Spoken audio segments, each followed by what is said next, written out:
এইখানে স্রোত বয়ে যাচ্ছে, নদীর সাথে জয়েন হয়ে যাচ্ছে। এই স্রোতের মধ্যে ডুব দিয়ে, ডুবুরি যাদেরকে বলা হয়, যারা একদম অক্সিজেন ছাড়া ডুবুরি, আমার এই চাচা এই স্রোতের মধ্যে ডুব দিয়ে কিন্তু মাছ ধরতে পারে। আর যদি মাছ থাকে ইনশাল্লাহ একটা দুইটা উঠবে। এখানে কিন্তু মোটামুটি অনেকটা গভীর।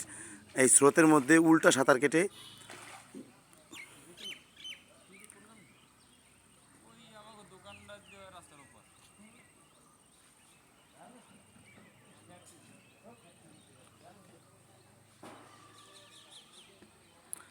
দেখেন কতক্ষণ হয়ে গেছে ডুব দিয়ে দম রাখছে, তারপর সাঁতারের উপরে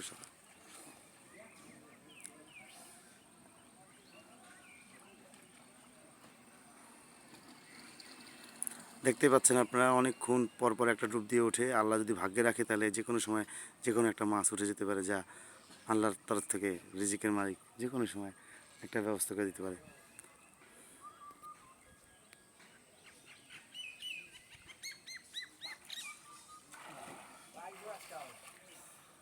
চেষ্টা চলতেছে।